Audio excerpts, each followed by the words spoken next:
Következik a Katalizátor. Együtt a vezetés útján. A mikrofonnál Bacsó Benyámin.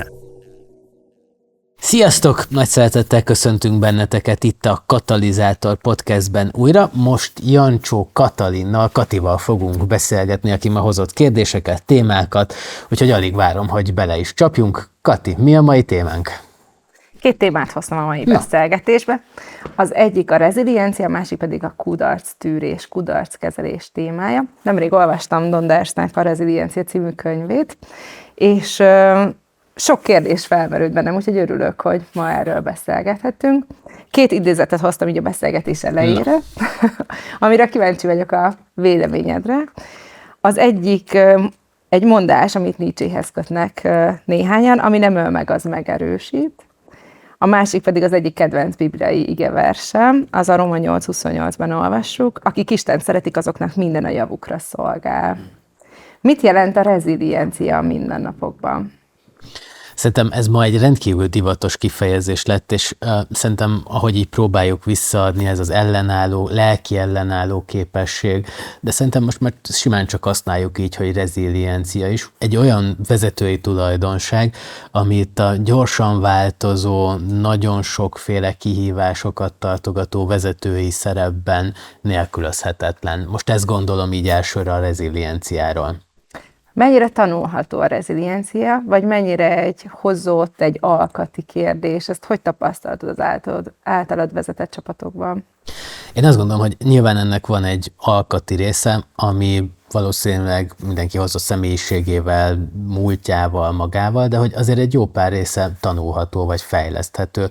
A szociális képességek mindenféleképpen alakítható egy vezető által, hogy milyen kapcsolatokhoz, milyen networkökhöz tartozik hozzá, vagy azt gondolom, hogy nekem a kedvencem, ha már Don Derses modellt említettük, akkor ez a realistán optimista hozzáállás. Ezt én nagyon szeretem, ezt a kifejezést, ami arról szól, hogyha így valaki ezt a könyvet majd elolvassa, akkor nyilván nem spoilerezünk, de hogy így valahol azt tartalmazza, hogy az ember képes úgy szembenézni a jelennel, hogy közben megtartja azt a belső reménységét, hogy a végén ez jó lesz. Pont az, amiről az igevers szól, amit felolvastál, hogy akik Istent szeretik, azoknak minden a javukra válik, hogy ott van ez a bizalom, hogy nem tudom, hogy nem tudom, hogy mikor, de hogy egyszer a javamra fog válni, az biztos. Na, ezt a nehéz körülmények között megtartani, szerintem ez igazán nehéz, viszont egyfajta ilyen ellenálló képességet tud adni, hogy az élet legszorítóbb, legnehezebb körülményei között is a végén jó lesz. Mi a különbség a reziliencia és a kitartás között? Illetve honnan tudjuk felismerni azt a helyzetet, amikor a kitartás már kontraproduktív? Azt szerintem ez egy nagyon nehéz kérdés, és nem is biztos, hogy erre én vagyok a jó ember, aki ezt jól fogja megválaszolni, mert hogy én többször belefutottam már abba, hogy a kitartás az kontraproduktív. Úgy is szokták ezt mondani, hogy makacság talán, így a magyarban, és amikor így ezzel találkozom, akkor így néha kérdés nekem ez, hogy hol van a jó határ ebben, hogy az ember hol ellenálló, hol kitartó, és hol lesz ez már valóban inkább kontraproduktív vagy káros. Szóval ez egy nehéz kérdés.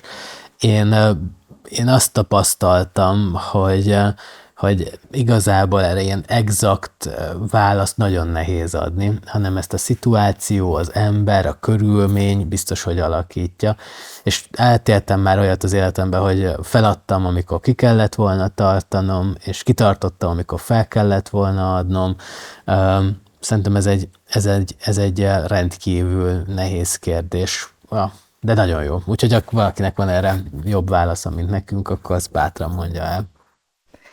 Milyen konkrét szokások vagy rutinok segítettek neked abban, a személyes életedben, hogy amikor krízis helyzetbe kerültél, mégis stabil tudtál maradni? Hát szerintem az a kérdés, hogy mit jelent a stabilitás ebben az esetben.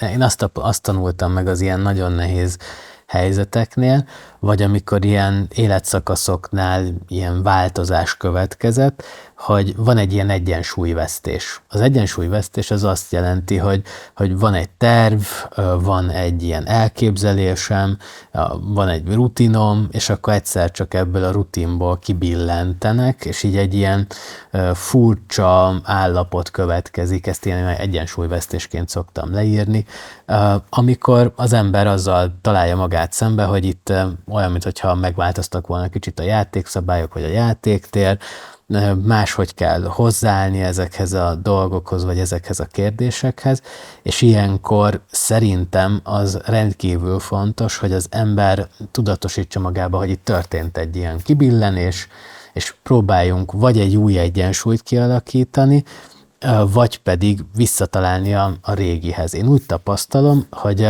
nagyon gyakran inkább az az eredményes, hogyha új egyensúlyokat próbálunk keresni, mint a régit visszaállítani, mert amikor a új egyensúlyt találunk, akkor beépítjük a múltunknak a tanulságait, ami történt velünk.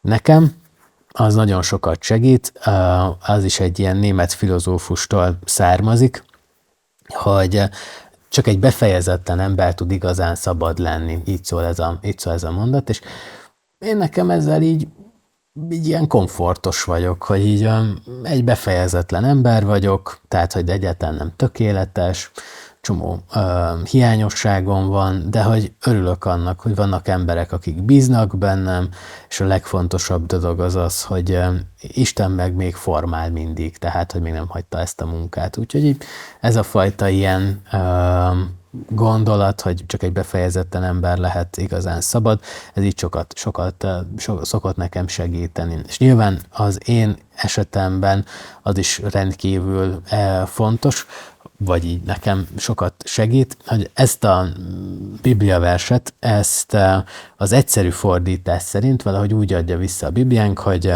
egészen biztosak vagyunk abban, hogy minden összedolgozik azoknak a javára, akik Istent szeretik. És hogy így szerintem valahol ez a fajta ilyen megint ilyen realistán optimista hozzáállás, az így rendkívül fontos, amikor így nehéz szituk következnek, hogy az ember ezzel így tudjon képben maradni, vagy képben lenni, hogy valahogy a végén jó lesz, hogy nem tudom, de hogy a végén jó lesz. És talán a harmadik ilyen dolog, ami ezt a történetet én nagyon szeretem, és el szoktam mondani, hogy egyszer a Karib-öbölben 5 hajó horgonyzott le, és abból az egyiknek angol volt a hajós kapitánya, ha jól emlékszem, a másik 4 pedig spanyol hajó volt.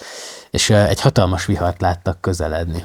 És ahogy közeledett a vihar, a 4 spanyol hajó a horgonyát kivetette, ott maradtak az öbölben. Az angol kapitány meg azt mondta, hogy horgonyt föl, és kihajóztak az öbölből, bele a viharba. 2 nap múlva visszatértek, és azt látták, hogy az öbölben lévő hajók, akik azt hitték, hogy biztonságban vannak, összetörve, a legénység a partról, nézte végig, hogy mi van ott, és roncsokat látott. És az angol kapitány hajója is kicsit viharverten, de épségben visszafutott az öbölben. És azt szoktam mondani, hogy az sokat segít, ha behajózunk a viharba, vagy itt szembenézünk a viharral. Nem gondolom, hogy a vihart meg tudjuk úszni, azt gondolom, hogy a viharnak mindig vannak nyomai is, de hogy talán ez a történet arra jó, hogy valahogy aztán túl leszünk ezen a viharon, és utána majd helyrepofozzuk azt, amit a vihar károkat okozott. És neked van ilyen személyes praktikád, vagy tényleg valamilyen olyan rutinod, amit most szívesen elárulsz nekünk, azzal kapcsolatban, hogy amikor meghallod a hírét, hogy váratlan vihar közeledik, ami mindjárt itt lesz, vagy valóban mondjuk valami sérülés érte azt a hajót, amit esetleg te vezetsz, azt a csapatot, akikkel te dolgozol, hogy ezt a hirtelen jött stresszt, te hogyan vezeted le?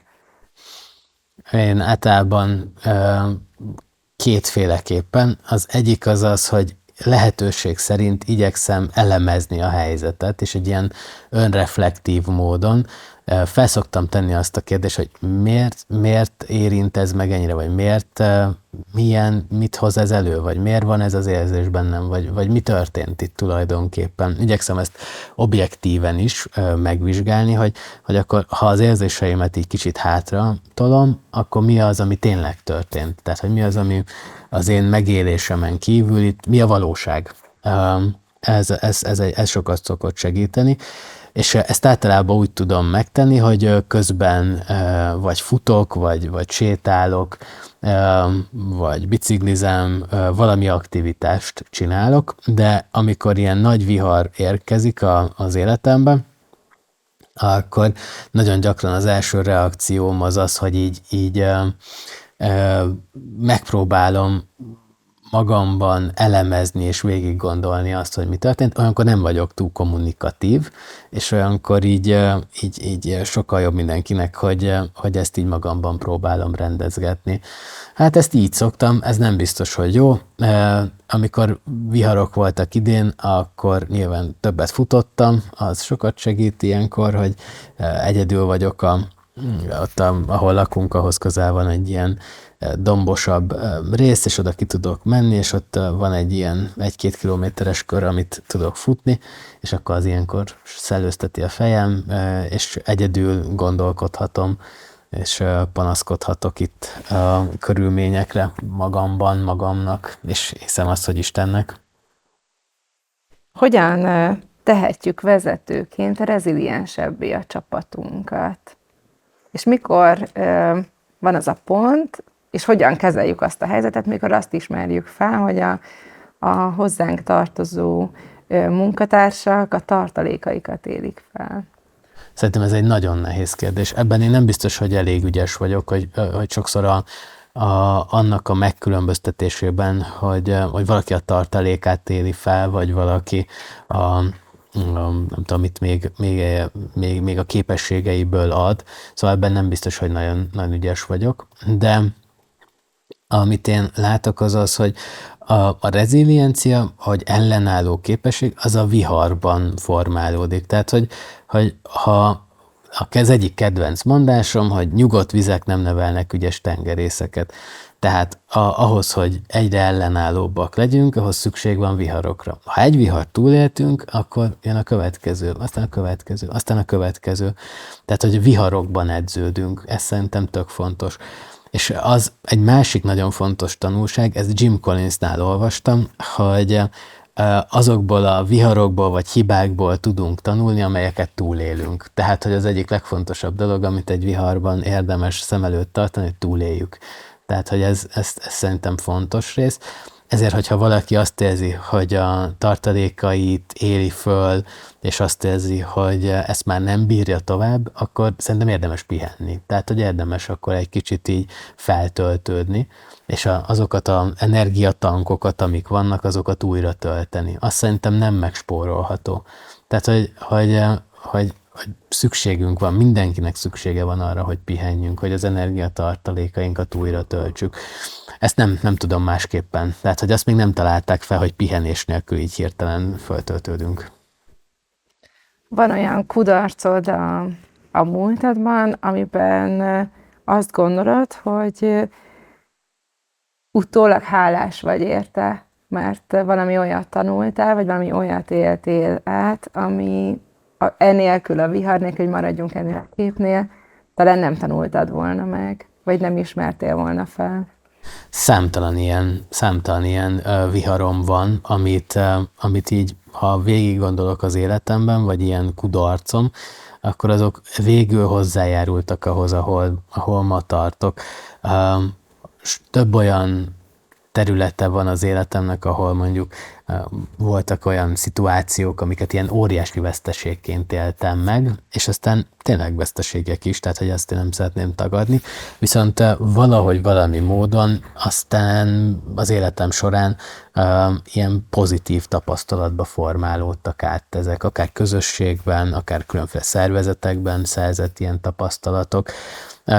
Én azt éltem át, hogy ezek ott azokban a pillanatokban nagyon fájtak, és nagyon nehezek voltak, nagyon nehéz volt szembenézni ezeknek a helyzetével, de hogy utólag a vihar mondjuk nem múlt el nyomtalanul, viszont sokat tanultam belőle, és azt gondolom, hogy ügyesebb tengerész lettem. Valószínűleg jobban bírom a kritikát, de még mindig nem elég jól. Valószínűleg jobban bírom azt, amikor ilyen nyomás alatt kell teljesíteni, de még mindig nem elég jól. Ezek olyan tanulságok, amiket így igyekszem időről időre újra fogalmazgatni magamnak, hogy mit tanultam ezekből a viharokban. Hogyan teremthetünk olyan kultúrát a munkakörnyezetünkben, ahol nem tabu téma a kudarc, ahol szabad hibázni? Szerintem ez egy nagyon fontos kérdés. Most nem fog eszembe jutni a kutatónak a neve, aki sokat foglalkozik ezzel, fejlődési szemléletnek hívják ezt.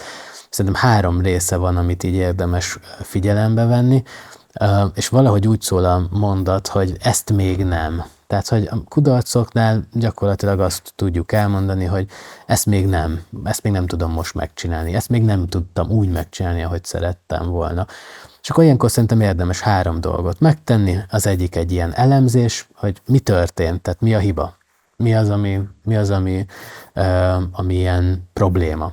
Ezt a lehető legobjektívebben meghatározni. És az is objektív, hogyha az ember képes a saját érzéseit beazonosítani, és azt mondani, hogy ezt kapcsolta be bennem. De egyébként lehet, hogy ennek semmi köze a szituációhoz, csak én most ezen a szemüvegen keresztül nézem. A második kérdés, hogy mit tanulhatunk ebből, tehát hogy mi az, amit ilyen tanulási szándékkal be tudunk építeni a következő szakaszba. És a harmadik ilyen dolog, amit be tudunk építeni egy ilyen kultúrába, az, hogy mi az, amit tudunk korrigálni viszonylag gyorsan, viszonylag hamar meg tudjuk tenni. És a mi felelősségünk, tehát a mi kezünkben van a lehetőség arra, hogy alakítsuk. Tehát nem külső tényezők, vagy nem külső körülmények, hanem a mi felelősségünk, hogy ott valamit helyre tegyünk, vagy alakítsunk. Én ezt a 3 dolgot mondanám. Köszönöm.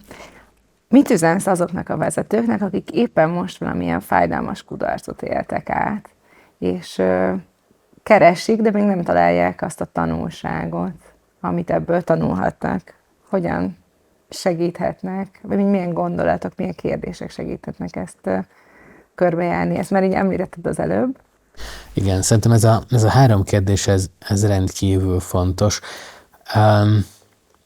Én azt tapasztaltam, hogy amikor ilyen nagyon nehéz időszak van, és nagyon sokszor úgy tűnik, hogy így kudarcot is vallunk, akkor fontos, hogy valaki odaálljon mellénk, és azt mondja nekünk, hogy hajrá, ne add föl.